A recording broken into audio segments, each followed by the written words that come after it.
जय भोलेनाथ की शिव महापुराण कथा रुद्र संहिता युद्ध खंड 18वां अध्याय।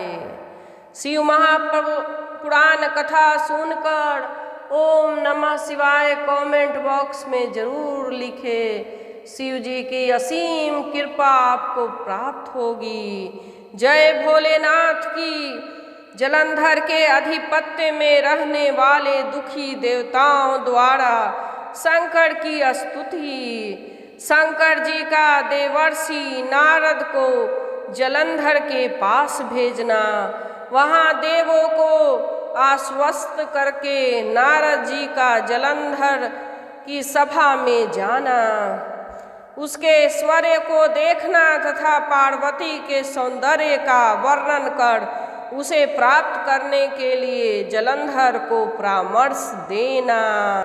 सनत कुमार जी बोले, हे मुनीश्वर, इस प्रकार उस महान असुर के धर्म पूर्वक पृथ्वी का शासन करते रहने पर उसके स्वामी मित्र में रहने के कारण देवता दुखी हुए।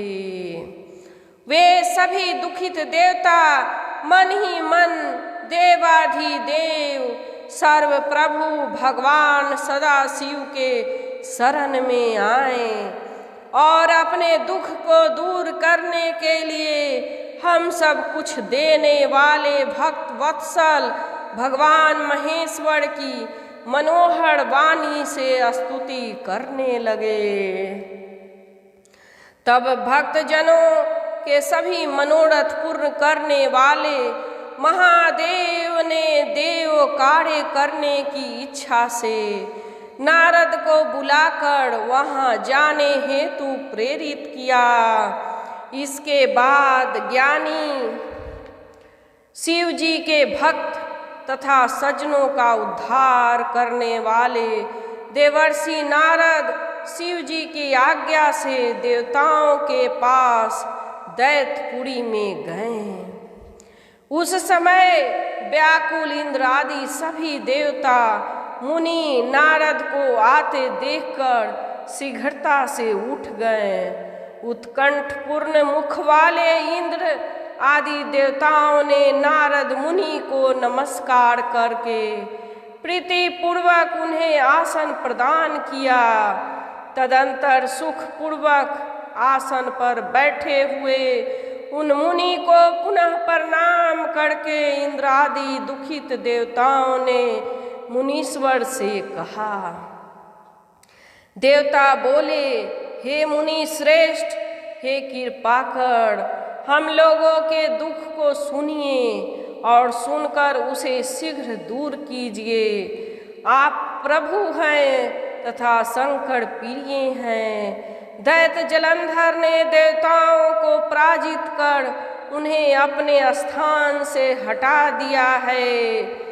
इस समय उसके स्वामी मित्र में रहने के कारण हम लोग दुखी तथा व्याकुल हैं। उसके द्वारा सूर्य, चंद्रमा, अग्नि, धर्मराज, लोकपाल तथा अन्य देवता भी अपने स्थानों से हटा दिए गए हैं। उस महाबलवान दैत्य ने हम सभी देवताओं को बहुत पीड़ित किया है।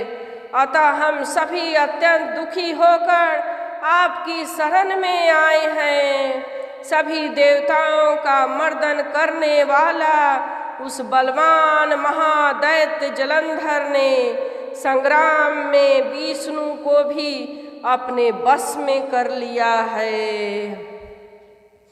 हम लोगों के समस्त कार्य को सिद्ध करने वाले विष्णु वर देने के कारण उसके बस में होकर लक्ष्मी सहित उसके घर में निवास कर रहे हैं। हे महामते, आप सदा सर्वार्थ साधक हैं। हम लोगों के भाग्य से ही आप यहाँ आए हैं। अतः जलंधर के विनाश के लिए कोई उपाय कीजिए। सन्नत कुमार बोले, उन देवताओं की यह बात सुनकर कृपा करने वाले वे मुनि श्रेष्ठ नारद जी उन्हें आश्वस्त करके कहने लगे। नारद जी बोले, हे देवताओं, मैं जानता हूँ कि आप लोग दैत्यराज जलंधर से पराजित हो गए हैं और अपने अपने स्थानों से हटा दिए गए हैं, अतः आप लोग दुखित तथा पीड़ित हैं। मैं अपनी शक्ति के अनुसार आप लोगों का कार्य सिद्ध करूँगा, इसमें कोई संशय नहीं। आप लोग ने बड़ा दुख उठाया है, मैं आप लोगों के अनुकूल हूँ।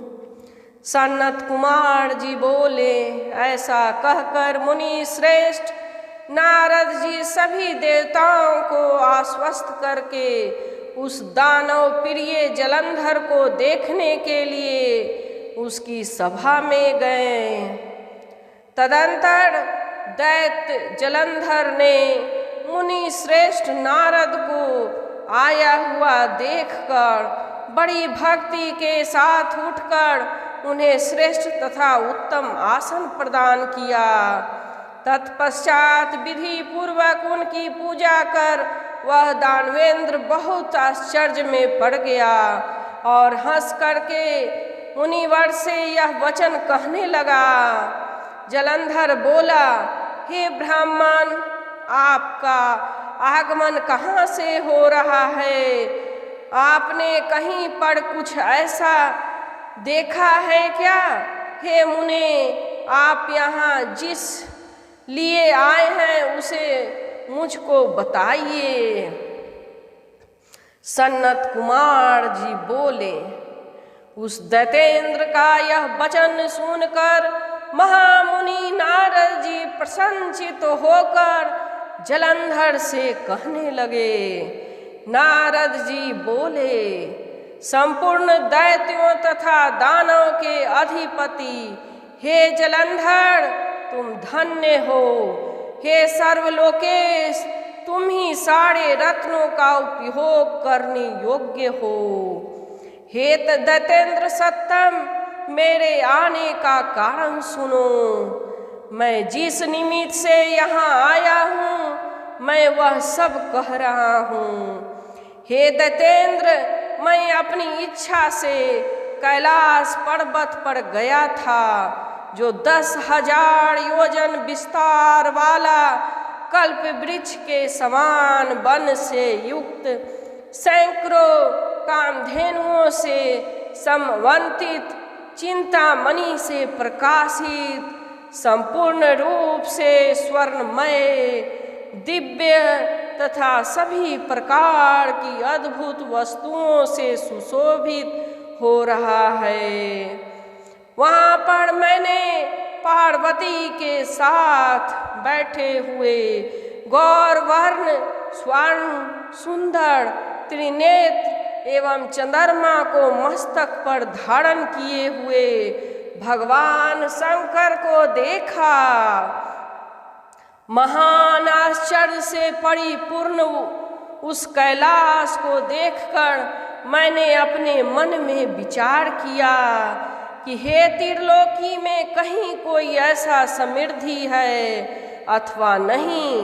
हे दैतेंद्र, उसी समय मुझे तुम्हारी समृद्धि का स्मरण हुआ और उसी को देखने की इच्छा से मैं तुम्हारे पास यहाँ आया हूँ। सनत कुमार जी बोले। नारद जी ऐसा सुनकर उस दैत्यपति जलंधर से बड़े आदर के साथ उन्हें अपनी सारी समृद्धि दिखाई।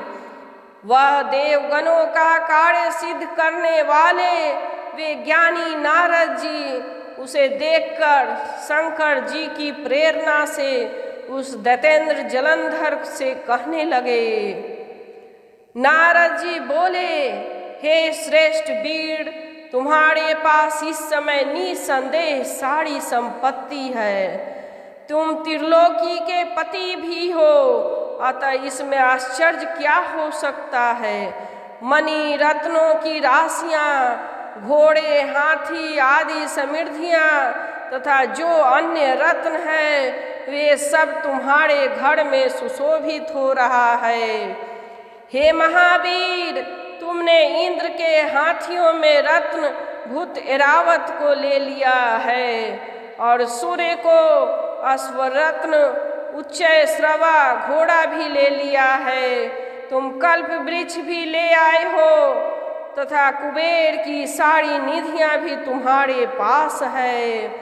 तुम ब्रह्मा जी का हंस युक्त विमान भी ले आए हो। इस प्रकार हे दैतेंद्र, पृथ्वी, पाताल तथा स्वर्ग लोक में भी जो भी उत्तम रत्न है वे सब तुम्हारे घर में सुशोभित हो रहे हैं।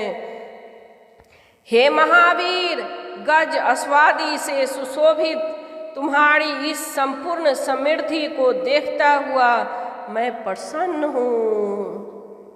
किंतु हे जलंधर, तुम्हारे घर में सर्वश्रेष्ठ स्त्री रत्न नहीं है, इसलिए तुम विशेष रूप से स्त्री रत्न को लाने का प्रयत्न करो। हे जलंधर, जिसके घर में सभी सुंदर रत्न हो किंतु यदि स्त्री रत्न न हो तो वे सब शोभित नहीं होते हैं और निश्चय ही वे सभी रत्न व्यर्थ हो जाते हैं। सनत कुमार बोले, महात्मा नारद की इस बात को सुनकर दैत्यराज काम से व्याकुल चित्त होकर कहने लगा।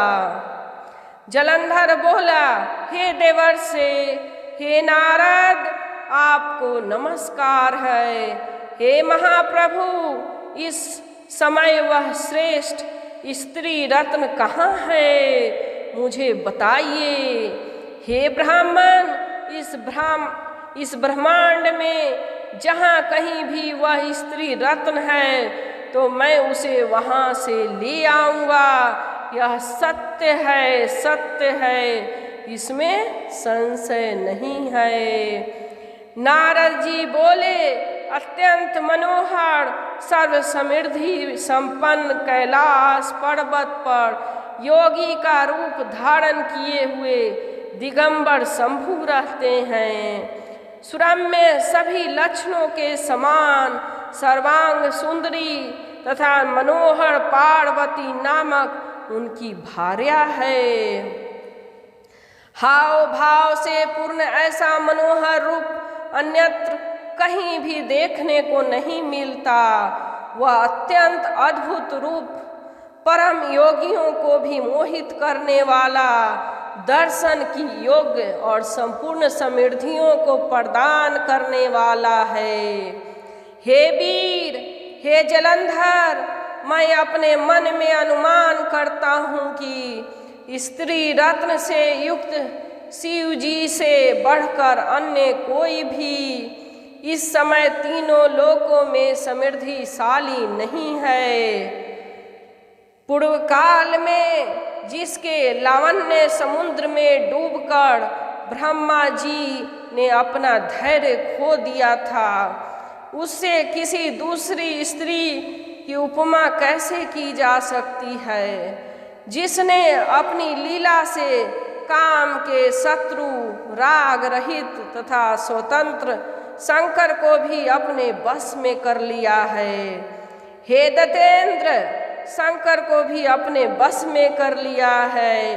हे दत्तेंद्र, उस स्त्री रत्न का सेवन करने वाले शिव की जैसी समृद्धि है, वैसी समृद्धि संपूर्ण रत्नों के अधिपति होने पर भी तुम्हारे पास नहीं है। सनत कुमार बोले, ऐसा कहकर देवताओं का उपकार करने के लिए उद्यत लोक विख्यात हे देवर्षि नारद आकाश मार्ग में, लोक विख्यात वे देवर्षि नारद आकाश मार्ग से चले गए। जय भोलेनाथ की। शिव महापुराण कथा युद्ध खंड 18वां अध्याय समाप्त। जय भोलेनाथ।